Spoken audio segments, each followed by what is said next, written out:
Bonjour et bienvenue à tous. Bismart et Labrador sont ravis de vous accueillir pour ces Grands Prix de la Transparence 2020. Des Grands Prix qui vont pendant une heure permettre de parler des enjeux de transparence et de récompenser bien sûr les meilleurs élèves pour la qualité de l'information d'entreprise qu'ils produisent. Le panel de base, ce sont les 120 plus grandes entreprises françaises, ce qu'on appelle communément sur les marchés le SBF 120, même si le spectre est un peu élargi. Parmi les grandes nouveautés de cette 11e édition des Grands Prix de la Transparence, eh bien le fait qu'elle est ouverte au public, à tout public cette cérémonie, et d'ailleurs vous participez avec nous derrière vos écrans à distance, en direct pour la première fois. Cette cérémonie n'est pas limitée aux seuls participants de ces Grands Prix. Des Grands Prix qui sont une initiative de Labrador, la PME française qui milite pour le langage clair. C'est une initiative militante, c'est une activité aussi, un secteur d'activité, un business à part entière, puisque Labrador offre des solutions qui permettent de rendre toujours plus clair, lisible, accessible l'information d'entreprise. Ces Grands Prix, c'est un comité scientifique indépendant composé de 9 membres. 2 d'entre eux seront avec nous tout au long de cette cérémonie. Vous entendrez d'autres membres de ce comité scientifique réagir aux différents prix que nous allons remettre pendant une heure. Un comité scientifique qui pilote de près une méthodologie objective qui se fonde sur plus d'une centaine de critères objectifs. Quand on parle de critères objectifs, eh bien, je peux vous dire que les algorithmes ne sont jamais très loin. Là aussi, on parlera justement des algorithmes et de la manière dont les algorithmes peuvent vous aider à rendre votre information d'entreprise plus claire et plus lisible. Et puis, bien sûr, ces Grands Prix, ce sont 9 lauréats au total qui seront récompensés pendant une heure, je le disais, pour la qualité de l'information produite à travers tous les grands supports, tous les grands vecteurs de diffusion de l'information d'entreprise, le site internet bien sûr, la brochure de convocation aux assemblées générales, là on est au cœur de la démocratie actionnariale, le document d'enregistrement universel, ce qu'on appelait il y a quelque temps encore le rapport financier annuel, qui est le document de référence pour une entreprise cotée notamment, et puis la charte éthique également, qui est un support de diffusion de l'information d'entreprise important aujourd'hui. Donc, je vous présente le plateau à mes côtés, le président de Labrador, fondateur de ces Grands Prix de la Transparence, Laurent Wires. Bonjour. Bonjour. Merci d'être avec nous. Oui, effectivement, ça fait plus d'une décennie que ces Grands Prix existent. Vous nous direz dans un instant ce qui a changé en 11 ans en matière de transparence quand on parle d'information d'entreprise. Et puis, je le disais, 2 représentants du comité scientifique qui pilote la méthodologie de ces Grands Prix. Alain Bettens est avec nous, directeur commercial pour le Listing France d'Euronext. Alain, bonjour et bienvenue. Bonjour. Et Aldo Sicurani, qui est membre historique du comité scientifique. Aldo, bonjour et bienvenue. Vous êtes délégué général de la F2IC, la Fédération des investisseurs individuels et des clubs d'investissement. Alors, le plateau est très masculin, mais je le rappelle, on aura d'autres prises de parole du comité scientifique, des prises de parole féminines, justement, tout au long de cette cérémonie de remise de prix. Donc, voilà, on essaiera quand même d'apporter un peu de parité au-delà du plateau non représentatif et très masculin qui est autour de moi. Laurent, qu'est-ce qui a changé en 11 ans en matière de transparence, d'information d'entreprise ? Alors déjà, notre travail a changé. On a commencé par 40 critères, principalement sur l'information financière. Et puis, nous avons étendu notre démarche aux informations extra-financières, aux informations éthiques, pour arriver à plus de 130 critères aujourd'hui. Donc déjà, la masse d'informations que nous récoltons est infiniment supérieure. Après, ce qui a changé, fondamentalement, c'est la perception. Du côté des émetteurs, quand on a commencé les Grands Prix de la Transparence, l'information réglementée, globalement, était une information obligatoire. Surtout obligatoire. Le lecteur n'était pas vraiment dans le spectre. C'était pas focus lecteur. Ben non, il y avait pour ça des documents de com. À l'époque, les documents de com corporate étaient très importants. Aujourd'hui, ils sont en train de disparaître. Pourquoi ? Parce que c'était déclaratif, il n'y avait pas de preuves derrière. Les gens ont besoin de preuves. Et là, pour le coup, ça a été toute la force de l'information réglementée. C'est une information de confiance, elle est auditée, elle est régulée. Et avec de la transparence, elle commence à être lue.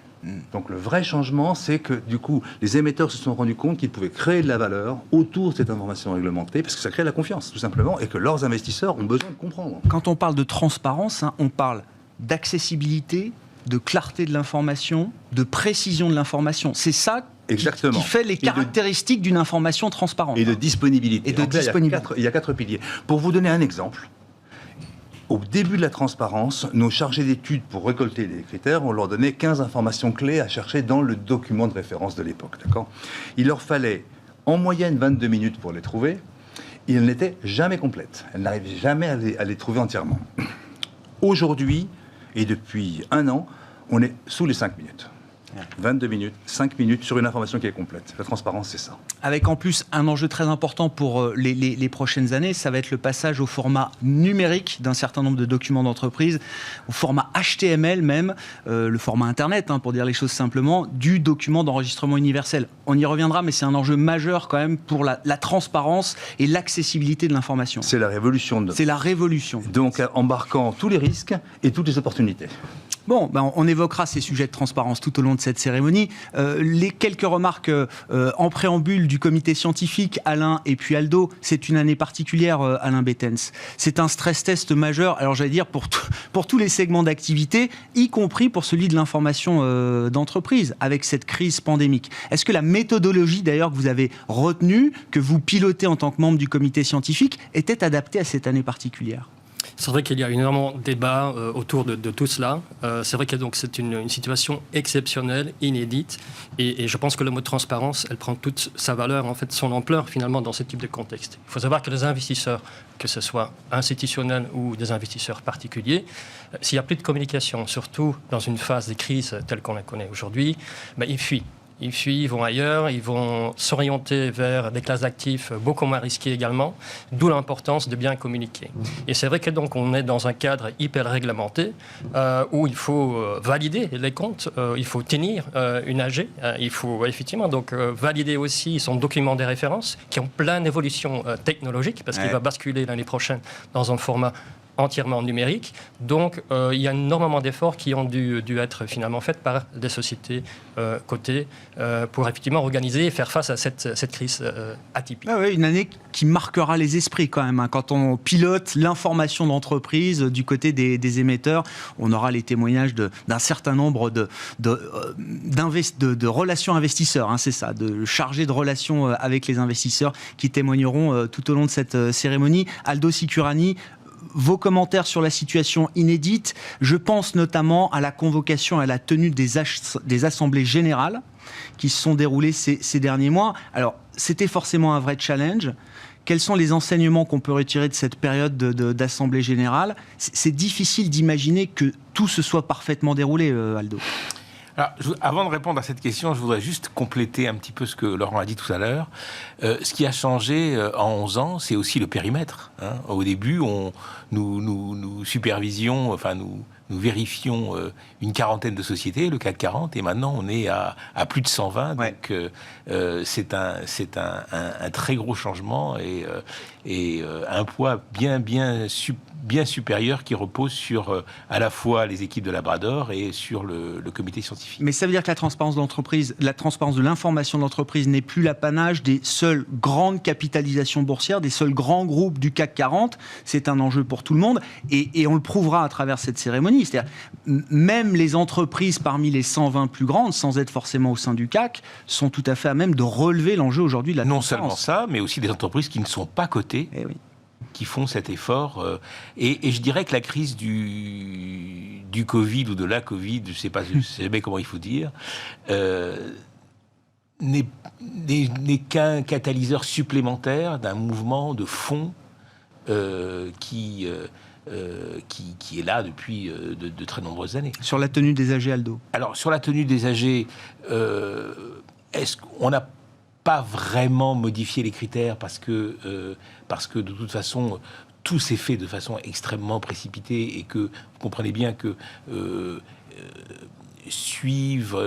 tracer les critères de transparence, c'est un travail colossal. Là, nous, en tant que comité scientifique, on a été extrêmement attentifs pour s'assurer que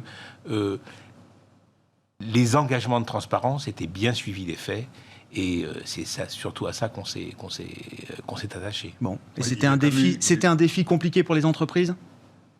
Ah oui, pour les entreprises, c'était un défi compliqué. Mais un certain nombre ont profité des dispositions qui ont été prises pour reporter de quelques semaines, voire quelques mois, la tenue de leur assemblée générale pour s'adapter. D'autres ont mis les moyens et n'ont pas modifié leur date d'AG. Mais je dirais que les choses se sont plutôt bien passées, au regard du contexte. Sauf quelques cas exceptionnels. Mais Covid ou pas Covid, ça n'aurait rien changé. On va rentrer dans le dur de la cérémonie dans un instant. Juste encore un mot en préalable avec vous, Laurent. Une des nouveautés également de cette 11e édition des Grands Prix de la Transparence, c'est que non seulement on aura les 9 lauréats, il y a un top 20, je crois, qui traditionnellement est publié par Labrador, mais là vous allez au-delà, puisque vous dévoilez publiquement un classement général des 120, 130 plus grandes sociétés françaises, avec un label qui permettra de qualifier le niveau de qualité de l'information d'entreprise dans 3 catégories. Il y aura un label or, argent et bronze. Oui. Alors, et ça, c'est une nouveauté importante. C'est une vraie bascule. Jusqu'à présent, on ne parlait que des meilleurs lauréats nommés et 20 premiers. Et là, vous voulez montrer du doigt ceux qui peuvent mieux faire, c'est ça, Laurent ? Alors, non. Parce que nous ne serons jamais des juges. Jamais. Il n'y a pas de name and shame. Alors, non. En revanche, il se trouve que la transparence, après 11 ans, commence à être mature. Donc, des pratiques qui permettent, par exemple, de montrer, d'illustrer la qualité de présentation de la rémunération d'un dirigeant, qui sont appliquées par tous les meilleurs depuis 5 ou 6 ans, on peut imaginer ceux qui ne le font pas ne veulent pas le faire. Donc là, effectivement, cette année, on a fait une bascule, non pas le classement du 1er au 120e, non, mais tous ceux qui sont soit lauréats, soit ont un label or, argent ou bronze, c'est-à-dire ceux qui sont au-dessus de la moyenne, tout simplement, et les autres. Alors, le name and shame veut dire autre chose. En clair, pour être tout à fait objectif, vous pouvez ne pas avoir de label et pour autant avoir un excellent document URD. Le problème, c'est qu'on juge 4 documents. Si, comme ce sont des équipes différentes, des directions différentes, si vous avez une charte éthique qui est franchement à la traîne, vous allez malheureusement... On peut pêcher sur un point particulier qui fait qu'on n'est pas l'habilité. Vous embarquez tout le monde. Donc encore une fois, il ne faut pas le prendre comme ça. D'accord. Bon, on verra ce classement général à la fin de l'émission. On va lancer la cérémonie dans un instant. Juste peut-être un petit quiz là pour qu'on participe tous ensemble, qui nous suivez, vous qui nous suivez à distance et en direct, pour avoir justement votre perception de la qualité de l'information d'entreprise publiée par les sociétés du SBF 120. Alors, c'est même plus que votre perception. Il faut se mettre à la place d'un algorithme. On va en reparler de ces algorithmes dans l'information d'entreprise qui est produite aujourd'hui. Si un algorithme permettait de juger, et oui, les algorithmes permettent de juger la clarté, la lisibilité de l'information d'entreprise publiée par les entreprises du SBF 120, quelle serait selon vous, alors, la moyenne ? Une note sur 100, est-ce que la note serait autour de 35-37%? Est-ce que la note serait parfaitement moyenne à 50%? Ou est-ce que non, la note serait bien supérieure, autour de 64%? Voilà, comment est-ce que vous jugez, vous, la qualité de l'information produite que vous pouvez lire pour votre entreprise, mais également à travers celle qui est publiée par les autres entreprises que vous pouvez suivre dans votre secteur ou ailleurs? Alors, je ne sais pas, bon, Laurent, vous avez la réponse, donc je ne vous pose pas la question, mais Alain, Aldo, 37%, 50%, 64%, quel est pour vous le niveau moyen, on va dire, de la qualité d'information produite? Alors, sur la qualité, je ne sais pas. Sur le niveau de clarté, moi, j'aurais plutôt tendance à dire 34. Hein. D'accord, donc plutôt la version basse, plutôt la limite basse. D'un point de vue particulier, j'aurais plutôt tendance à dire 34. Alain ? Moi, je pense qu'il y a énormément d'efforts qui ont été déjà faits par les sociétés les années précédentes. Donc, je veux saluer justement aussi cet effort. Donc, je dirais plutôt 50%. Pourquoi aussi 50%? Il y a énormément d'efforts encore à faire. Je pense que ça va être démontré tout à l'heure également. Et puis, un algorithme, effectivement, donc c'est quelque chose d'assez pointu, très précis, qui s'est analysé de façon très générale. Beaucoup de données en même temps également. Donc, je pense que c'est un univers encore vraiment ouvert à tous. En tout cas, c'est pour ça, 50%. Ah ouais, la clarté du langage vue par un algorithme, on vous donnera la réponse précise dans quelques minutes, juste après les 3 premiers prix que nous allons tout de suite décerner.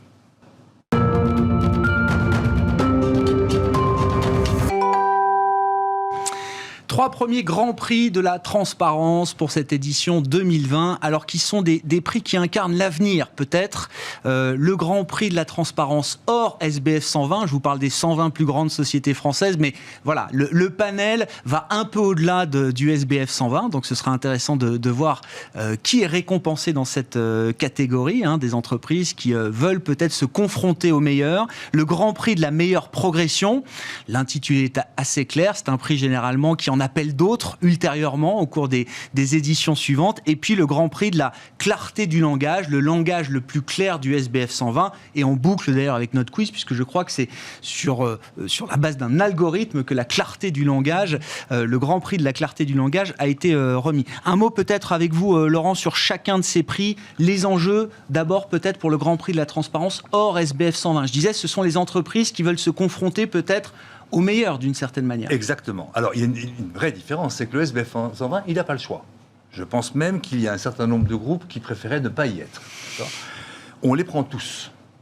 En revanche, on laisse ouvert une candidature pour les sociétés non cotées, dont Aldo parlait tout à l'heure, qui déposent un document financier annuel, ou des sociétés cotées de taille plus petite, ou même des sociétés cotées qui ne sont pas de droit français. Bref, il y a eu 30 répondants, ça veut dire 30 sociétés ont décidé de se mesurer en disant « je pense pouvoir être le meilleur de ceux qui ne sont pas dans le panel ». Donc très ça, c'est vraiment intéressant. Alors, les nommés pour cette catégorie, hors SBF 120, sont Axway, ESI et groupe BPCE. L'autre prix qu'on va remettre dans un instant, c'est le grand prix de la meilleure progression. Je disais, c'est presque un premier prix, un prix qui met le pied à l'étrier et qui en appelle d'autres généralement, Laurent. C'est en tout cas ce que l'histoire nous a montré. Depuis qu'il y a ce prix, systématiquement, les sociétés qui ont eu le prix de la meilleure progression, nous les retrouvons quelque part tout en haut ou pas loin, assez rapidement. La meilleure progression, c'est clairement une volonté.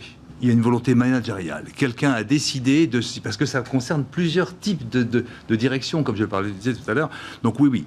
C'est l'impulsion interne. Il y a quelque chose qui s'est passé, soit parce qu'une note précédente était suffisamment mauvaise pour que là il y ait une réaction et quelqu'un s'est fait engueuler et puis ça bouge, soit c'est parce que ça rentre vraiment dans une véritable stratégie plus long terme, auquel cas il faut absolument que l'on soit reconnu pour notre transparence notamment. Voilà. Bon, les nommés pour cette catégorie de la meilleure progression sont CGG, Corian Medica et Schneider Electric. Vous découvrirez le lauréat dans un instant. Et puis, les enjeux du troisième prix que nous allons remettre dans cette partie d'émission. Alors, la clarté du langage, le langage clair parmi les 120, 130 plus grandes sociétés françaises. Et là, c'est l'algorithme qui décide. C'est ça, Laurent ? Ah oui. Nos critères sont toujours à la fois objectifs et universels. Il n'y a rien de subjectif dans nos critères. C'est d'ailleurs la limite des grands prix de transparence, quelque part.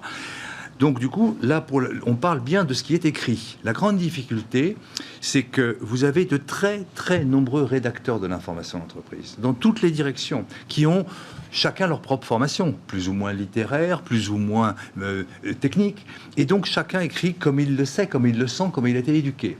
Le problème, c'est que l'information d'entreprise, elle, doit être parfaitement cohérente.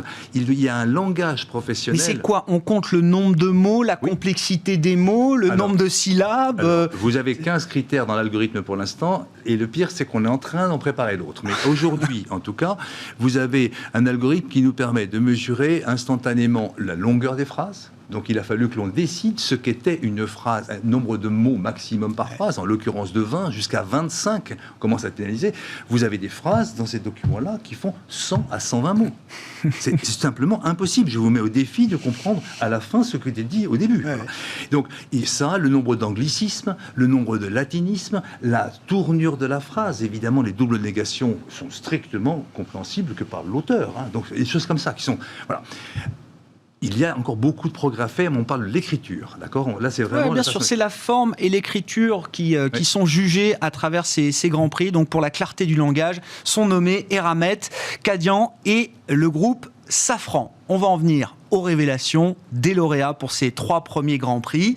Le grand prix de la transparence hors SBF 120 est attribué pour cette édition 2020 au groupe BPCE. groupe bancaire non coté, même s'il y a une filiale cotée chez BPCE, Natixis bien sûr, mais c'est l'une des grandes banques françaises qui n'est pas strictement cotée sur le marché. Alors, ce qui est d'autant plus intéressant, c'est qu'on parle d'un secteur bancaire qui est ultra réglementé, sous toutes les coutures, dont la communication, je parle au sens large, pour le secteur financier, n'est pas toujours perçue comme étant la plus transparente. Qu'est-ce qui a poussé justement groupe BPCE à se confronter au meilleur, c'est le prix hors SBF 120, et à améliorer, élever peut-être son niveau de qualité d'information d'entreprise au-delà des standards d'exigence du marché. Écoutez les quelques éléments de réponse que nous apporte Philippe Jeanne, qui est le directeur de la gestion financière de BPCE. Bonjour et merci pour votre question. Effectivement, votre question, c'est quel intérêt voyons-nous à la transparence ? Écoutez, le premier élément de réponse est assez simple. Comme vous le savez, BPCE est un groupe mutualiste avec de nombreuses entités. Et la communication, la transparence sont vraiment les clés de voûte du groupe, parce que la transparence, c'est un gage de crédibilité qui est vraiment très important. Donc ça, c'est vraiment dans l'ADN du groupe de manière assez naturelle. Vous avez raison également aussi de le mentionner, la réglementation pousse toujours plus à la transparence, à la fois du côté des ratios et des impératifs financiers, du côté des risques, du côté des critères ESG qui sont un peu nouveaux, mais qui heureusement se développent de plus en plus. C'est pas toujours facile de conjuguer ces impératifs réglementaires avec les impératifs internes, mais c'est très important pour nous de vraiment investir sur ces éléments-là, parce que c'est encore une fois un gage de crédibilité et de stabilité au niveau du groupe. Donc moi je suis juste le porte-parole d'équipe qui travaille vraiment de manière constante sur ces sujets-là. C'est vraiment très important pour nous d'être en avance ou sur le front des sujets de transparence. Et c'est le gage de crédibilité à moyen et long terme, donc c'est vraiment important. Donc pour nous, ce prix est vraiment très important, parce que justement, il récompense le travail de toutes les équipes dans un sens qui est vraiment une clé de voûte pour le groupe. La transparence dans le secteur bancaire, un gage de crédibilité. C'était Philippe Jeanne, le directeur de la gestion financière de BPCE, groupe BPCE, donc lauréat cette année du Grand Prix de la transparence hors SBF 120. Révélons à présent le Grand Prix de la transparence de la meilleure progression. Et cette année, ce titre, cette récompense est attribuée au groupe Schneider Electric. Félicitations aux équipes de Schneider Electric. Alors, Schneider qui fait un retour dans le top 20 avec ce prix de la meilleure progression. Le groupe a gagné 30 places en un an. Quels ont été justement les axes d'amélioration ? Sur quoi l'entreprise s'est-elle concentrée pour revenir parmi les meilleurs ? Écoutez Gilles Vermeau-Desroches, il est directeur du développement durable. Rien que le titre et la fonction vous donnent peut-être une idée de ce qui a été un axe d'amélioration chez Schneider Electric. Merci beaucoup pour cette question. Schneider Electric est ravi de ce prix qui marque notre progression et au fond notre retour parmi le top 20. Je crois que de fait c'est assez important d'essayer de vous dire comment on a travaillé pour faire évoluer notre démarche développement durable, avec au fond un seul enjeu aujourd'hui qui est la question de l'impact, comment l'entreprise avance et a un impact positif, en particulier dans le cadre des objectifs du développement durable des Nations Unies, dont c'était le 5e anniversaire. Pour ce faire, je crois que le mot le plus important, c'est confiance, lequel s'attache à pousser la collaboration. Et pour être en confiance, en particulier avec tous les collaborateurs, il convient dans les outils qu'on met en œuvre, dans les formulations que l'on définit et dans les progrès que nous choisissons de les avoir à bord.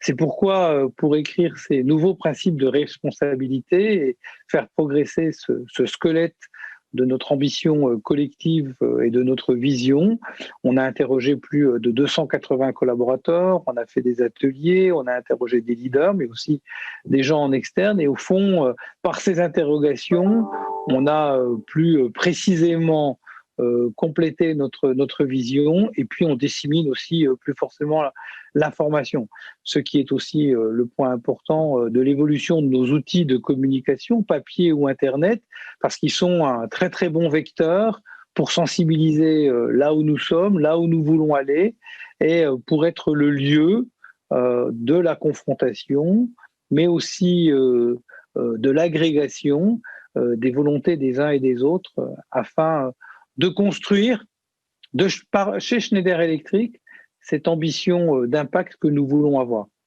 Merci beaucoup pour ce prix. Mes félicitations aux équipes de Schneider. Donc, meilleure progression cette année avec 30 places gagnées et un retour dans le top 20 avec ce prix de la meilleure progression pour Schneider Electric. Enfin, le troisième prix qu'on remet dans cette partie d'émission, de cérémonie, c'est le prix de la clarté du langage. Qui arrive à délivrer le langage le plus clair du SBF 120 ? Eh bien, c'est la société minière Eramet qui remporte ce prix cette année de la clarté du langage. Comment l'entreprise en est-elle arrivée là ? Qui a donné l'impulsion en interne et quels sont désormais les axes d'amélioration, les objectifs que se fixe Eramet en matière de qualité de l'information d'entreprise ? Écoutez à ce sujet la réaction de Sandrine Nouridabi. Elle est en charge des relations investisseurs chez Eramet. Nous sommes très fiers de recevoir ce grand prix du langage clair qui récompense avant tout une belle réussite collective et le travail accompli par les équipes d'Eramet. Pour répondre à votre première question, si nous sommes arrivés en tête et sur la base de critères objectifs, c'est sans aucun doute le fruit de la transformation profonde initiée il y a 3 ans par notre PDG, Christelle Bory. Cette transformation n'est pas seulement managériale et stratégique, c'est aussi un état d'esprit, viser la transparence et l'excellence durable dans tout ce que nous entreprenons, y compris dans notre communication. Alors, Eramet est l'une des rares sociétés cotées à Paris qui opère dans les secteurs de la mine et de la métallurgie, avec des contraintes et des procédés très complexes, difficiles à comprendre et à rendre lisibles pour nos publics, notamment d'investisseurs. Notre communication à leur attention se doit donc d'être particulièrement transparente et pédagogique. Nous sommes convaincus qu'un discours clair et transparent est le garant de l'authenticité de notre démarche et de nos engagements, en interne pour nos salariés et vis-à-vis de l'ensemble de nos parties prenantes. Alors en 2020, nous allons étendre cette bonne pratique en publiant pour la première fois un rapport intégré qui sera inclus dans le document d'enregistrement universel du groupe. Pour Eramet, ce prix est un bel encouragement pour viser encore davantage la transparence et l'excellence dans tout ce que nous entreprenons. Merci. Sandrine Nouridabi, Investor Relations Manager d'Eramet, donc, qui réagit à ce prix du langage clair. Ça nous permet peut-être de vous donner la réponse au petit quiz qu'on a fait au début de l'émission ensemble. Voilà, si un algorithme déterminait la clarté du langage de l'information publiée par les sociétés du SBF 120, quelle serait cette note sur 100 ? Alors, il y avait 3 propositions, 37%, 50% ou 64%. Les résultats du vote sont parfaitement partagés. C'est 33%, enfin 34% pour la réponse à 37%, un tiers qui estime que la note de clarté serait 50%, une note parfaitement moyenne, et puis le dernier tiers qui imagine que la note de clarté serait bien supérieure à 64%. Vous avez gagné, Alain. 50%, c'était votre réponse. Et les actionnaires individuels ont encore perdu. Alors, non mais c'est intéressant, Aldo, parce que la question c'est 50%, c'est quoi ? C'est verre à moitié vide ou verre à moitié plein ? Non, à moitié plein quand même, parce que c'est pas facile de parler clairement de choses compliquées. Beaucoup d'auteurs en ont fait d'expérience. Peut-être que Marcel Proust, s'il avait été le rédacteur du rapport annuel du groupe BPCE, aurait perdu. Figure-toi, non. Parce qu'on a passé Marcel Proust. Vous avez algorithmé bien Marcel sûr que Proust. Oui, parce qu'on pensait qu'un jour ça viendrait. Et quelle note je ne pensais pas que ça viendrait du comité scientifique, mais j'adore. Excellente note. Une bonne note, une vraie bonne note. Oui, il n'a comme seul défaut que la longueur de ses phrases. Le seul. Le reste, c'est très, très, très bon. Bon.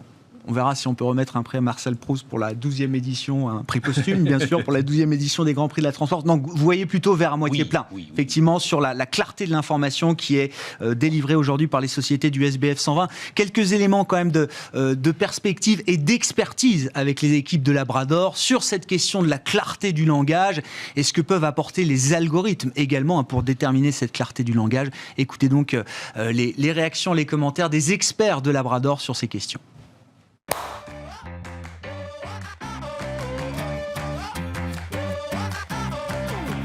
Maintenant, oui. On en a testé beaucoup, on en a sélectionné une qu'on a alimentée avec 15 critères dans un algorithme qui est fabriqué en France, gratuit et auto-apprenant. 16 millions de mots. En 3 minutes.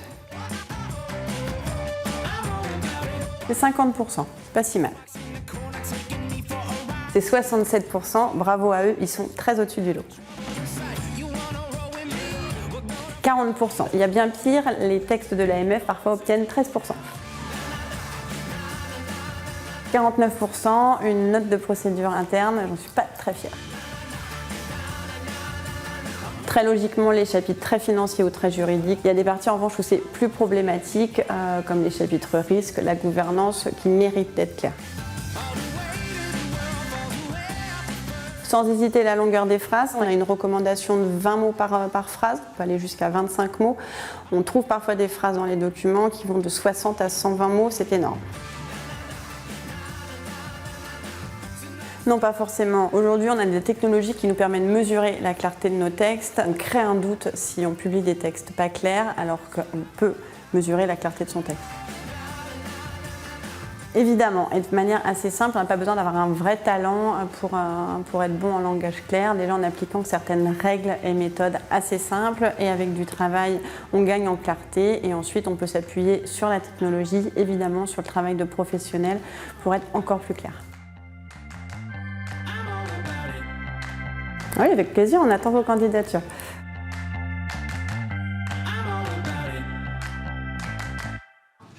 Voilà donc pour l'expertise autour du langage clair chez Labrador. On va poursuivre évidemment ensemble cette cérémonie de remise de prix. 4 nouveaux grands prix à remettre dans un instant. On vit ça ensemble, vous à distance et en direct. Je vous rappelle, pour ceux qui devraient nous quitter peut-être avant la fin de la cérémonie, restez jusqu'au bout évidemment, mais évidemment l'émission sera retrouvée sur vos réseaux et sur le site internet de Bismart, bismart.fr.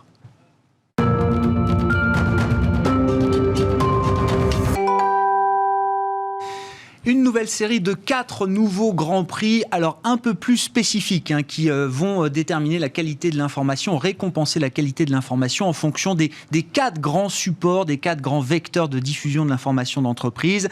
Le grand prix du site internet, le grand prix de la charte éthique, le grand prix de la brochure de convocation à l'Assemblée générale et le grand prix du DEU, le document d'enregistrement universel, qu'on appelait il y a quelques temps encore le rapport financier annuel, mais qui va bien au-delà du seul rapport financier aujourd'hui. Quelques commentaires, messieurs, sur les enjeux derrière ces prix. Alors, Grand Prix du site internet, je me tourne vers vous, Aldo. La Fédération des investisseurs individuels, c'est quand même généralement le premier guichet unique, parfois, vers lequel on se tourne quand on cherche à accéder à l'information d'entreprise et qu'on est particulier. Oui, absolument. C'est la vitrine. C'est la vitrine, c'est là que les particuliers vont chercher de l'information quand ils vont chercher l'information à la source, ce qui n'est pas toujours le cas, malheureusement. Mais c'est là qu'ils vont la chercher, et c'est l'interface principale entre l'entreprise et l'investisseur individuel. Bon, et ce qu'on disait, en période de Covid, de pandémie, on imagine que ces outils digitaux, là, qui vont monter en puissance, on y reviendra, mais sont devenus incontournables, indispensables, Alain. Oui, tout à fait. Moi, je pense qu'il y a beaucoup de sociétés qui ont fait recours finalement aussi à cette nouvelle technologie qui permet effectivement d'organiser des AG complètement virtuels, qui vont probablement évoluer aussi vers des systèmes beaucoup plus hybrides, où à la fois il y a une évolution vers une AG présentielle, mais également virtuelle. Donc ça va se combiner probablement les années à venir. Mais aujourd'hui, c'est clair que ça a été embrassé par beaucoup de sociétés. Ça a très bien fonctionné. Comme Aldo a dit, il y a sûrement des éléments encore qui doivent être affinés parce que toutes les sociétés ont dû s'organiser également quand même dans des délais très très très ponctuelles. Et je rappelle quand même aussi, il y a des ordonnances qui ont facilité finalement aussi la disposition de la technologie. Pas toutes les sociétés ont mis dans les statuts de pouvoir faire un recours à cette technologie. Et donc ces ordonnances, ils ont été faites en fin mars, en pleine crise. Donc pour permettre aux sociétés justement de faire recours à tous ces dispositifs, et il y a des prestataires externes qu'il faut solliciter, donc il faut mettre en marche également le vote électronique, etc. Donc tout un dispositif dans des délais très très très courts est très important. La continuité de la démocratie actionnariale, qui était quand même un sujet clé effectivement pendant cette période. Alors je vous donne les nommés pour chacun des grands prix qui correspondent donc au support d'information. Je le disais, Grand Prix du site internet sont nommés Accor, Legrand et Mercialis. On a le Grand Prix de la charte éthique. Alors peut-être un mot de la charte éthique, Laurent. C'est un document juridique, mais qui a aussi valeur d'engagement pour tous ceux qui représentent l'entreprise en dehors des murs de l'entreprise, dans les murs et hors les murs. C'est vraiment un nouveau document. Sans régulation de l'éthique, ce qui a été mis en place il y a maintenant 3 ans par le gouvernement Hollande, qui est l'AFA, réellement, les entreprises ne savent pas très bien comment se conduire, puisqu'il n'y a pas tellement de règles, et ne sont pas tellement contrôlées, il n'y a pas beaucoup de risques non plus. Donc l'éthique avant, c'était un petit peu cela. Les chartes éthiques aujourd'hui, donc avant c'était soit des documents de com', globalement bullshit, mais en revanche, la main sur le cœur, on veut que la planète se porte bien, etc. Soit des documents hyper juridiques, on protège la boîte avec des trucs encore 4, tout est dedans, vous inquiétez pas, on n'a pas... D'accord. Et là, on voit arriver vraiment des chartes éthiques réussies. C'est-à-dire des gens qui ont compris qu'en clair, c'est simplement... Quelle est la bonne conduite à tenir dans l'entreprise si on a un doute? Parce que ce qui est la règle, ce qui est illégal, c'est autre chose. Mais quel est le doute? Le conflit d'intérêts, la corruption, qu'est-ce que je fais avec mon iPad à la maison si mes enfants... La ligne de conduite. La ligne de conduite. Et bien pour ça, il faut vraiment se mettre à la place des gens. Parler vraiment à l'ensemble des interlocuteurs de l'entreprise ou en dehors. Comment les fournisseurs se conduisent-ils? Voilà. Le Grand Prix de la charte éthique, alors 3 nommés évidemment, Alstom, Bureau Veritas et Wendel. Le Grand Prix de la brochure de convocation à l'Assemblée Générale, on parlait de la démocratie actionnariale, c'est donc le document de la démocratie actionnariale, avec 3 nommés, Hermès, Soprasteria et Veolia. Et puis enfin, le Grand Prix, alors autour de ce document clé qui va changer de format l'an prochain, là aussi on y reviendra, messieurs, avec le format HTML qui s'appliquera au document d'enregistrement universel, l'ancien rapport financier. Et pour cette catégorie, 3 nommés, donc Mercialis, Soprasteria et Valeo. On va vous révéler maintenant les lauréats pour chacun de ces 4 grands prix qui récompensent la qualité de l'information produite sur ces 4 supports d'information qu'on vient de citer. Pour le site internet, le Grand Prix de la transparence 2020 est donc attribué au groupe Accor. Accor Hôtel. Le site internet est par essence la porte d'entrée vers l'information d'entreprise, d'autant plus dans ces temps de confinement ou de période pandémique. On en parlait il y a un instant. C'est un guichet d'accès qui a pris une dimension particulière au cours de cette année 2020. Écoutez à ce sujet les commentaires et les remarques du directeur de la communication du groupe Accor, Sébastien Valentin. Bonjour. Je crois que les moments que nous traversons à l'heure actuelle sont, comme beaucoup de crises d'ailleurs, ce qu'on a pu voir dans le passé, des accélérateurs de tendance. Je ne pense pas qu'on découvre des choses vraiment nouvelles à travers la crise du Covid. Je pense en revanche qu'un certain nombre de choses qui étaient déjà importantes prennent une matérialité tout à fait forte. Dans ce contexte, évidemment, alors que avoir accès à la communauté financière, aux investisseurs, à nos actionnaires, qu'ils soient institutionnels ou individuels, ça devient très compliqué dans la vraie vie. On n'a pas vraiment rencontré d'actionnaires depuis maintenant le mois de janvier, je crois. Il est essentiel, évidemment, de maintenir ce lien. Alors, nous diffusons sur notre site beaucoup d'informations à l'attention de cette communauté. Nous essayons aussi d'être le plus didactique, d'être le plus ergonomique possible. Il faut savoir trouver l'information. Il y a beaucoup d'informations disponibles. Nous ne sommes pas parfaits, évidemment, mais on travaille, on essaie de s'améliorer. Et évidemment, ce prix que nous recevons aujourd'hui est un bel encouragement. Donc, merci beaucoup pour cette confiance. Merci au comité pour cette reconnaissance qui, encore une fois, nous donne vocation à continuer à travailler. Merci. Les remarques et les remerciements de Sébastien Valentin, donc le directeur de la communication du groupe Accor, qui se voit attribuer ce Grand Prix du site internet pour cette édition, 11e édition des Grands Prix de la transparence. Le Grand Prix de la charte éthique à présent, donc ce document, alors très juridique initialement, mais qui retranscrit la ligne de conduite des salariés d'une entreprise, de l'entreprise en tant que telle. Le Grand Prix de la charte éthique cette année est remis au groupe Alstom. Qu'est-ce qui différencie la charte éthique d'Alstom des autres? Écoutez à ce sujet les remarques d'une des membres du comité scientifique. À vos côtés, messieurs, il s'agit de Blandine Cordier-Pallas, qui est la cofondatrice du Cercle de la Compliance. Alstom a établi une charte d'éthique qui est très efficace et qui a adopté plusieurs bonnes pratiques. La première, c'est de connecter ce document à d'autres chartes, à d'autres procédures, via des liens interactifs, qui est très utile pour le lecteur. Le sommaire est également lui-même très interactif et renvoie à des pages ou à des rubriques efficaces. Et une dernière bonne pratique que je souhaiterais relever, ce sont des exemples de cas pratiques qui, là aussi, éclairent le lecteur sur l'intérêt de tel ou tel mot et la signification de tel mot. Donc, vraiment, une charte d'éthique très efficace. Je crois qu'on a compris au moins un des éléments qui permettent de différencier la charte éthique d'Alstom des autres. Blandine Cordier-Pallas, en tout cas, c'était bien d'avoir une version féminine aussi du comité scientifique que vous représentez, messieurs. Blandine Cordier-Pallas, qui est cofondatrice du Cercle de la Compliance. On en vient au Grand Prix de la brochure de convocation à l'Assemblée Générale, le document de la démocratie actionnariale, je le disais, qui est attribué cette année, ce Grand Prix de la brochure de convocation au groupe Hermès. Hermès, évidemment, une des stars françaises du luxe. La convocation, la tenue des assemblées générales a été un vrai défi au cours de cette année 2020, pour celles qui ont pu se tenir, évidemment, à distance, avec les moyens de visioconférence notamment. En quoi l'entreprise Hermès s'est-elle distinguée des autres à travers sa brochure de convocation? Écoutez les éléments de réponse que nous apporte Martine Léonard, là aussi, qui fait partie du comité scientifique indépendant qui pilote la méthodologie de ces Grands Prix de la transparence. Martine Léonard, qui est présidente de la commission extra-financière de la SFAF. Sur la brochure, le comité scientifique a été extrêmement pointilleux compte tenu du contexte. Et de ce fait, nous avons ajouté 8 critères spécifiques.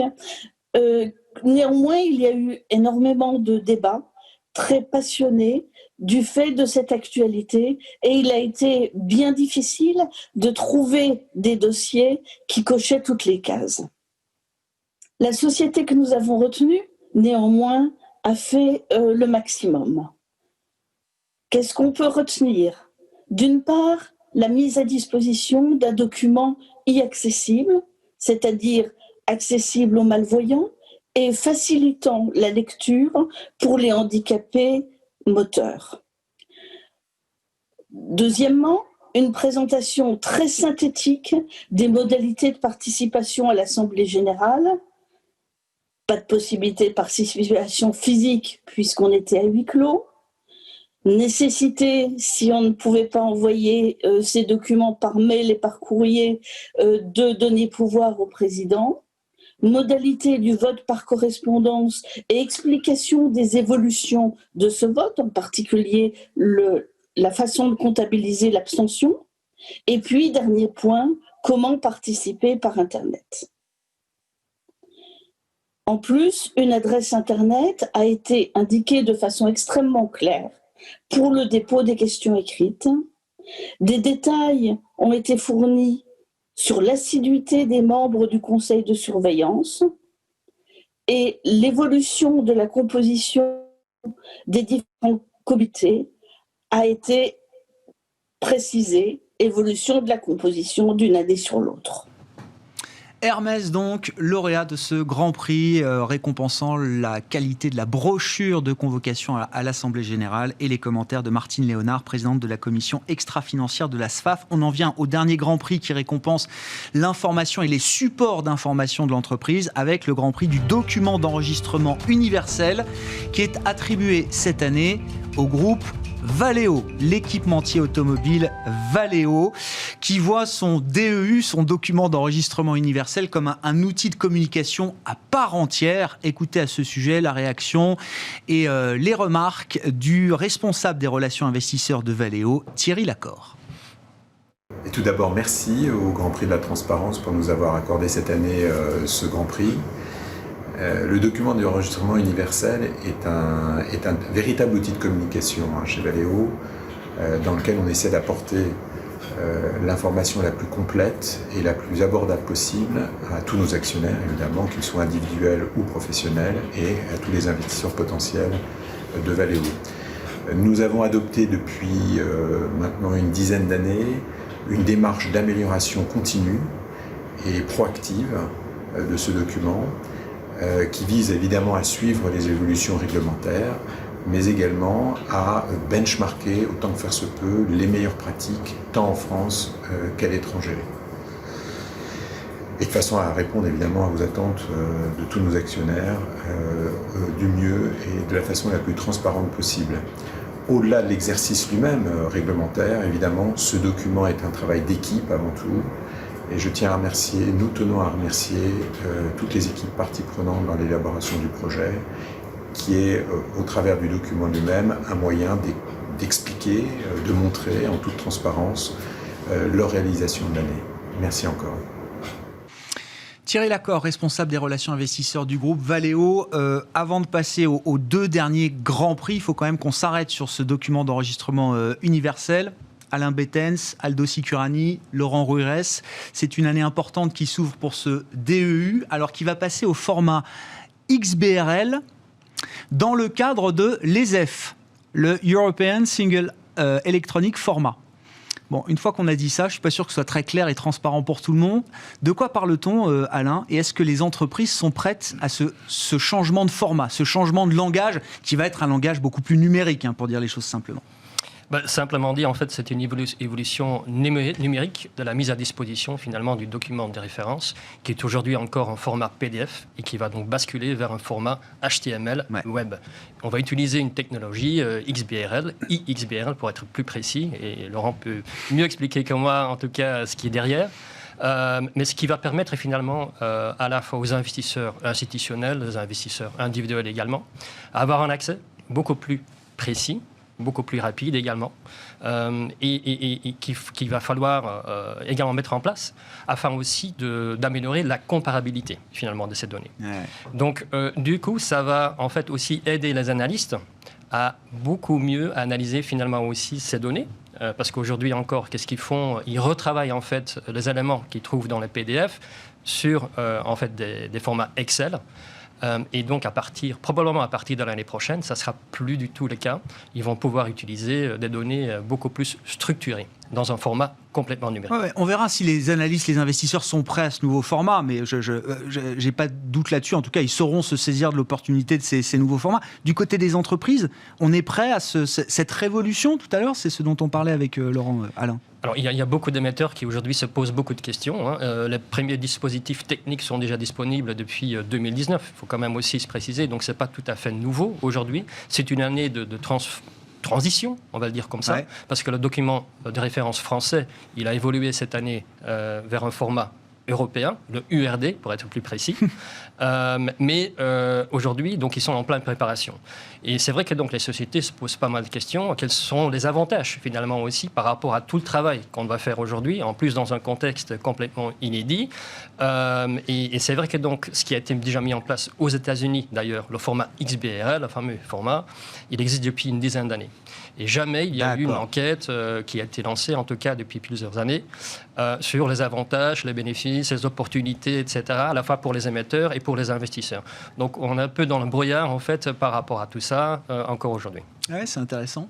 Quelques remarques complémentaires, Laurent. Vous parliez d'une révolution tout à l'heure. Oui, moi je vais revenir surtout sur le passage document de référence URD et faire un vrai cocorico. C'est-à-dire que quand on a commencé à s'occuper des documents de référence en 2010, c'était des documents globalement sous Word, assez peu lisibles, et puis tout le monde considérait que c'était un pince-homme, chronophage, risqué, etc. 11 ans plus tard, travail de la régulation, travail bien sûr des sociétés cotées, le travail de la transparence a fait que ce document de référence, franchement pas très clair et pas très lisible, est devenu emblématique en Europe. Et ce document de référence a été la référence pour mettre en place l'URD. En clair, l'Europe, la Commission européenne a demandé à ce que tous les pays européens s'alignent sur le document de référence. C'est véritablement un succès. Donc maintenant que l'on a cette avance-là, parce qu'on l'a, il faut la conserver. Et la transformation numérique, pour répondre à votre question, pardonnez-moi, je suis bavard, eh bien, doit nous permettre, si on prend cela par le bon bout, de conserver véritablement en France un véritable avantage en comprenant et en anticipant les vrais le vrai potentiel du numérique. Oui, c'est ça. Et ça dépendra effectivement des usages, de la manière dont les analystes, les investisseurs se saisissent, je disais, de cette opportunité d'usage nouvelle qui va leur être apportée. Je ne suis pas sûr que toute la communauté des investisseurs ait bien en tête encore alors ces nouveaux anagrammes, ESEF, IXBRL. Écoutez, à ce sujet, l'un des gérants des équipes d'Exane Asset Management, Damien Dierix, donc, qui revient sur cette révolution numérique du document d'enregistrement universel.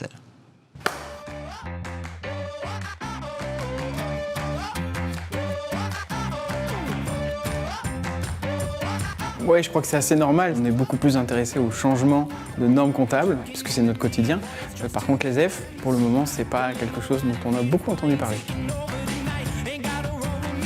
J'ai pas l'impression que ce soit un retard français particulièrement. Aux États-Unis, qui l'utilisent. Moi, quand j'utilise Edgar Online, qui est une plateforme qui diffuse tous les comptes des sociétés américaines, effectivement, il y a l'outil XBRL que je ne connais pas et que je ne peux pas utiliser en réalité. De ma compréhension du sujet, on va avoir un intérêt évident à utiliser ce nouveau langage, puisqu'il va nous permettre de gagner énormément de temps dans notre quotidien et dans notre façon d'apprendre les sociétés. J'ai pas l'impression que les études américaines montrent qu'il y ait plus d'utilisation aux États-Unis de ce produit.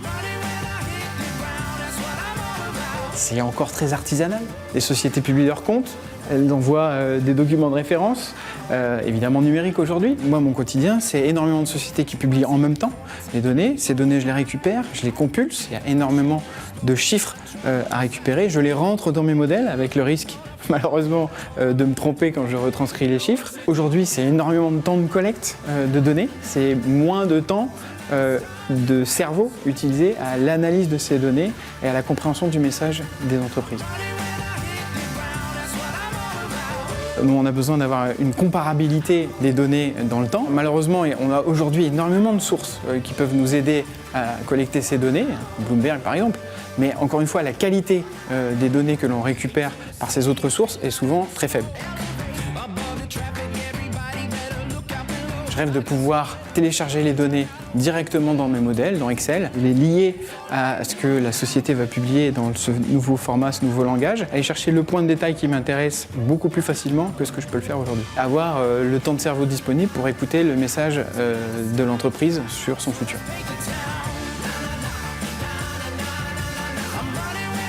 C'est dommage dans le sens où, évidemment, les données financières, les états financiers primaires nous intéresse évidemment beaucoup, mais ce qui nous intéresse aussi, c'est d'autres données de l'entreprise. Notamment aujourd'hui, on a un focus très important sur l'ESG. Les données ESG qui sont présentes dans les rapports des sociétés, si on pouvait y avoir accès beaucoup plus facilement à travers le XBRL, ce serait une très forte avancée pour nous. D'autres investisseurs crédits, par exemple, auront de l'intérêt sur d'autres données que nous regardons moins. C'est une évolution de notre métier extrêmement positive pour nous, puisqu'elle va nous permettre de gagner énormément de temps. On va avoir accès petit à petit à ce nouveau langage. C'est quelque chose que je pense très positif pour nous. Je leur dirais de ne pas désespérer. Ils font énormément de travail pour avancer sur ce sujet, que de l'autre côté de la barrière, côté investisseur, on n'a pas l'air très ouvert ou très à l'écoute de ce qui s'est passé. Il faut bien tenir compte du fait que les marchés vont s'emparer très rapidement de ce nouveau langage et qu'ils vont avoir énormément de gains, gains de temps, gains d'efficacité, gains de comparabilité.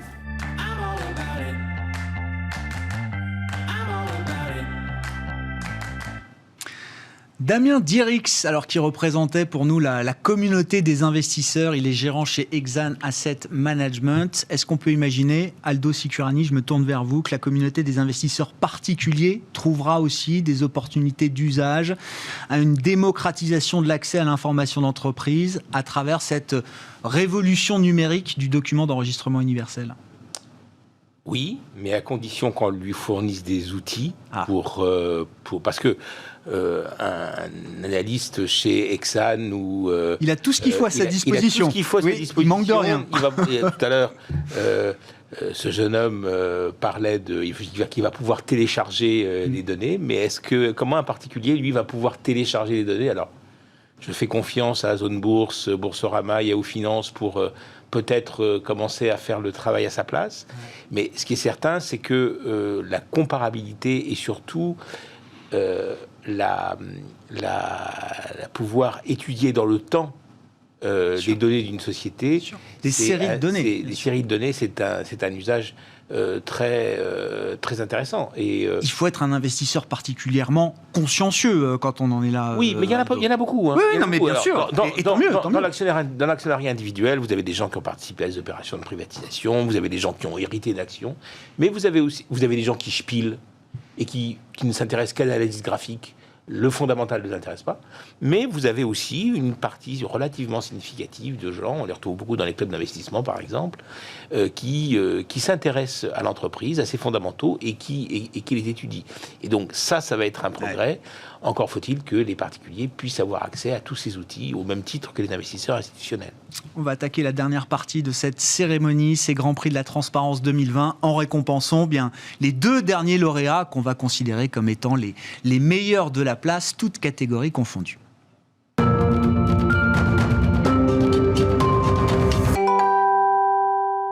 Deux derniers Grands Prix pour cette cérémonie 2020 des Grands Prix de la Transparence. Alors je disais les meilleurs de la place, toutes catégories confondues. Il y a quand même des distinctions à faire peut-être entre le Grand Prix Large 60 et le Grand Prix toutes catégories et CAC Mid 60. On peut dire quand même, Laurent, à l'arrivée, que les 2 lauréats qu'on va révéler dans un instant sont les 2 meilleurs élèves, toutes catégories confondues, sur tous les supports d'information confondus. Hein. C'est les 2 meilleurs. C'est l'idée. Hein. Il n'y a pas de doute, ce sont les 2 meilleurs. Exactement. On a séparé en 2 le panel, et ce sont vraiment les vainqueurs de chacun des 2 côtés. Bon. Quels sont les enjeux derrière ces prix-là? Il faut quand même être bon sur tous les supports d'information. Alain, Aldo, je ne sais pas s'il y a un commentaire à faire particulier sur ces prix, ces 2 derniers Grands Prix-là. Non, il n'y a pas de commentaire à faire particulier. Laurent l'a bien dit, ce sont vraiment les entreprises qui respectent et qui sont les meilleurs dans tous les critères confondus.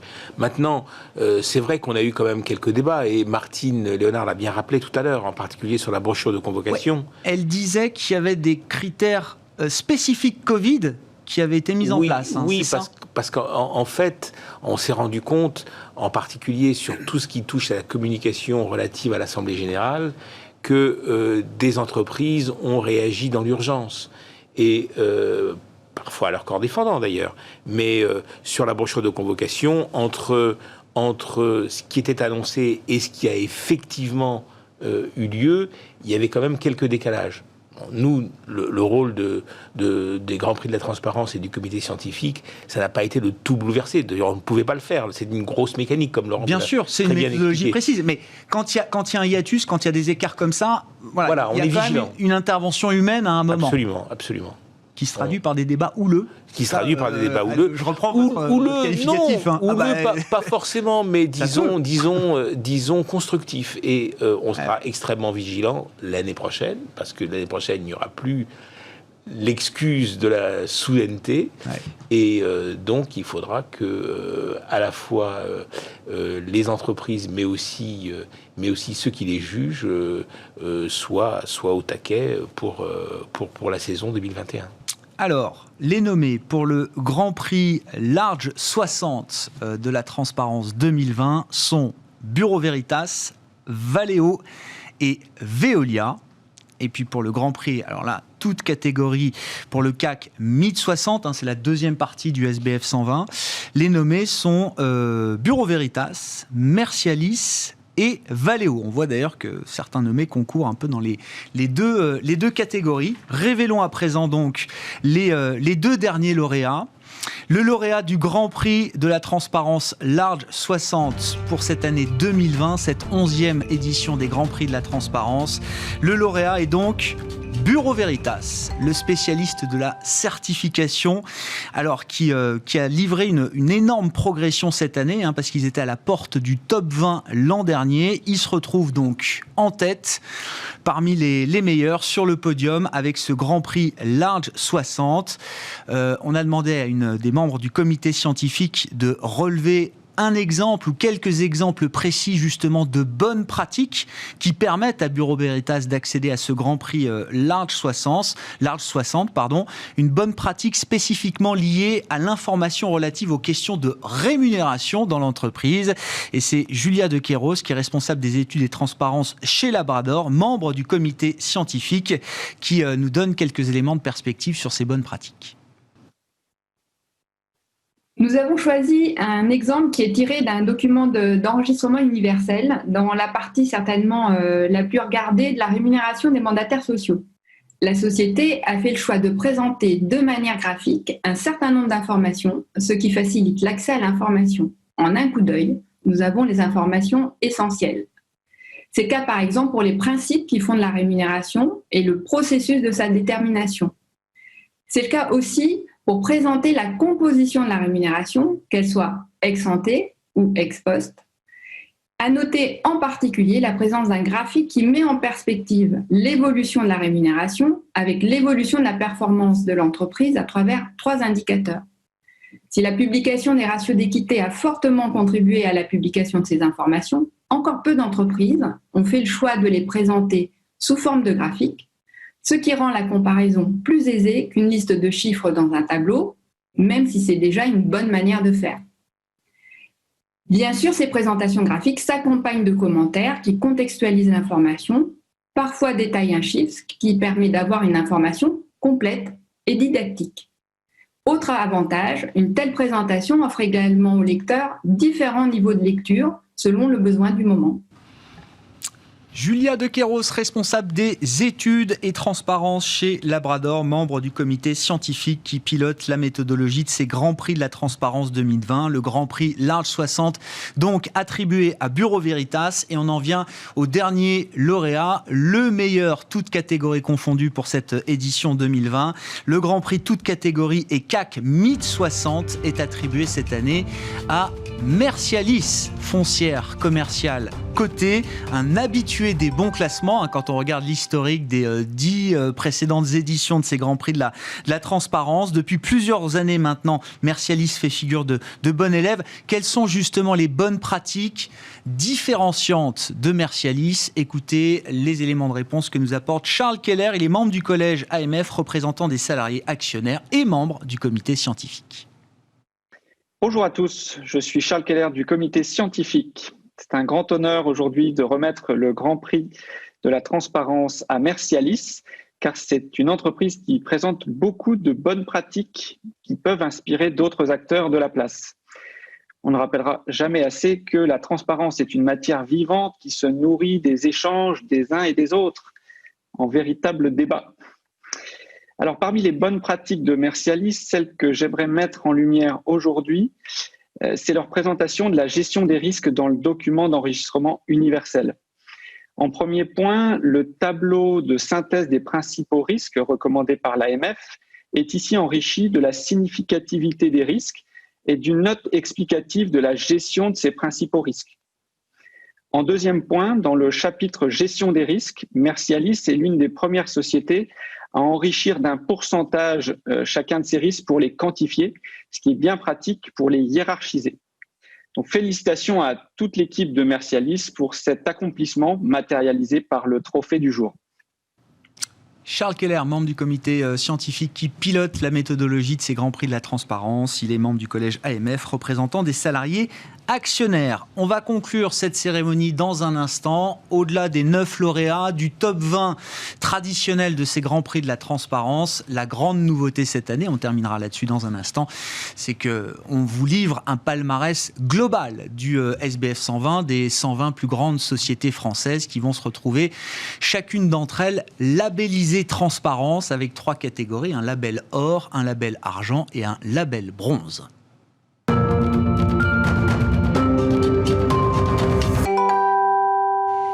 Laurent Rouirez, pour conclure à mes côtés cette cérémonie, c'est cette 11e édition des Grands Prix de la Transparence. Oui, donc il y a les 9 lauréats, il y a le top 20, ça c'est un classique pour ceux qui suivent ces éditions des Grands Prix de la Transparence depuis plus de 10 ans maintenant. La grande nouveauté, c'est ce label que vous voulez attribuer. Alors, je disais à l'ensemble des sociétés du SBF 120, non, elles ne s'y retrouvent pas toutes justement. Une petite cinquantaine d'entre elles accèdent à ces labels or, argent ou bronze que vous avez décidé d'ajouter à la cérémonie cette année. Voilà, ce sont les sociétés qui sont soit 10% au-dessus de la moyenne, soit 20%, soit 30% au-dessus de la moyenne. C'est comme ça que l'on se fixe nos labels. Jusqu'à présent, nous travaillons uniquement, parce que évidemment ça a un coût, on faisait après coup de temps chacune des audits, et là on a décidé de le faire pour les 120. Donc on a audité 120 entreprises pour arriver à ce résultat-là. Donc voilà, dans ça. Je reviens au propos de départ. En creux, on voit quand même quelles sont les entreprises qui ont encore des efforts à faire sur un ou certains points, Laurent. Est-ce qu'il y en a qui ne font pas d'efforts du tout ? Oui, sûrement. En tout cas, pas suffisamment, c'est clair. Non, mais si vous voulez, ce qui nous a aussi fait bouger, c'est qu'on a mis en place les Grands Prix de la Transparence aux États-Unis depuis 2 ans. D'accord ? Et la réaction du marché américain a été extrêmement vive. On est passé dans le magazine Forbes, BlackRock a parlé de nous. Bref, en clair, on se rend compte qu'il y a un véritable besoin. Donc c'est le moment. Il y a une maturité, c'est le moment d'embarquer tout le monde. Il y a une transformation numérique, c'est le moment réellement pour les groupes, pour qui n'y voyaient pas d'intérêt, ce qu'on peut parfaitement comprendre par ailleurs, de véritablement basculer vers les meilleures pratiques, en tout cas le plus possible, encore une fois. On n'est pas des juges, on n'est pas là pour vous donner des bons points. Non. Mais tout le monde n'a peut-être pas intérêt à trop de transparence. Il y a peut-être une limite à l'exercice de transparence, surtout quand on est une société cotée dans des secteurs avec une intensité concurrentielle parfois très vive. Mais bien sûr, c'est-à-dire... Alors, peut-être que ces entreprises qui ne se retrouvent pas dans les labels, elles ont aussi peut-être de bonnes raisons de ne pas jouer complètement le jeu de la transparence. Alors, d'abord, j'en sais rien. Ce n'est pas mon sujet. Mais mon sujet, c'est qu'on a mis ça en place parce que moi, je suis fils d'industriel, totalement passionné de l'entreprise. Si on a un objectif, c'est faire aimer les entreprises. Voilà. Du coup, effectivement, si c'est pour mettre en risque l'entreprise, sûrement pas. Donc, effectivement, qu'il y ait une limite à la transparence, moi, ça me va bien. Que les informations commerciales ne circulent pas, stratégiques ne circulent pas, bien entendu, il faut savoir arrêter la transparence. Toutefois, si on n'en parle pas à un moment donné, il faudra en parler un jour. Donc, il ne faut pas que... Voilà. Donc, encore une fois... On va mettre ça sous le tapis. Nous ne sommes pas les staccanovistes, mais donc, oui, bien sûr, respectons cela. En revanche, le reste, ce qui peut être dit, doit être dit de façon la plus claire possible. Voilà. Bon, il y a 44 sociétés qui se hissent donc suffisamment haut pour obtenir ce label avec 3 catégories, or, argent et bronze. Il y a bien sûr le top 20, les 9 lauréats, et puis toutes celles en creux dont on comprend qu'elles n'ont pas encore suffisamment produit de qualité d'information pour accéder à ce label transparence. C'est une première dans cette édition 2020. Un mot de conclusion peut-être, messieurs, alors sur l'idée le label, quand on l'a, il faut le garder. Il faut le garder. Il ne faut pas aussi descendre, quand on a le label d'or, il ne faut pas descendre au label de bronze ou au label d'argent. Donc c'est une obligation supplémentaire d'excellence et de qualité. Alain Bettens, évidemment, je confirme ce qu'Aldo vient de dire. Je pense qu'il n'y a pas d'hésitation au sein du comité scientifique d'attribuer un label, effectivement, donc pour encore mieux saisir finalement cette exigence aussi en termes de communication et de transparence. Parce que si on ne veut pas communiquer, on n'a rien à voir en bourse non plus. Je veux dire, on ne communique pas, on ne trouve pas d'investisseurs ni d'analystes non plus. Certaines sociétés se posent la question, Alain, vous êtes bien placé pour le savoir. Il y en a qui se posent la question, pourquoi je ne viens pas non plus. Mais oui, donc, c'est vrai. Ça, c'est une autre discussion. Non, on salue effectivement donc, ce type de label et sûrement ça va susciter beaucoup de débats, beaucoup de dialogues, mais je pense que c'est aussi un peu le but de la création. Ah oui, parce que là, on a une photographie complète, effectivement, du niveau de qualité d'information d'entreprise au sein du SBF 120. Je redonne les 9 lauréats, et puis on va se quitter, messieurs, pour cette cérémonie, cette édition 2020 des Grands Prix de la Transparence. Donc, Mercialis, Grand Prix toute catégorie, Bureau Veritas, Grand Prix Large 60, Valeo, le Grand Prix du document d'enregistrement universel, Hermès, le Grand Prix de la brochure de convocation, Accor, le Grand Prix du site internet, Alstom, Grand Prix de la charte éthique, Schneider Electric, Grand Prix de la meilleure progression, Eramet, le Grand Prix de la clarté du langage, et Groupe BPCE, le Grand Prix hors SBF 120 pour ces Grands Prix de la Transparence 2020. Le top 20, vous allez pouvoir le découvrir, ainsi que le classement général qui va défiler sous vos yeux, devant vos écrans. Merci d'avoir assisté à distance et en direct à cette cérémonie. Un top 20 qui a beaucoup changé quand même, Laurent, hein, si on peut en dire un mot. Il y a 10 nouveaux entrants dans le top 20 cette année. Hein. Mais oui, même davantage, je crois. Même davantage. Oui, effectivement. Il y a beaucoup de nouveaux critères, le Covid, etc. Effectivement. Et puis c'est une matière vivante, comme disait très bien Alain et Aldo. C'est une matière vivante, donc ça bouge énormément parce que chaque année, on remet de nouveaux critères. Merci messieurs, merci d'avoir participé à cette cérémonie à mes côtés, merci à tous ceux qui nous ont suivis.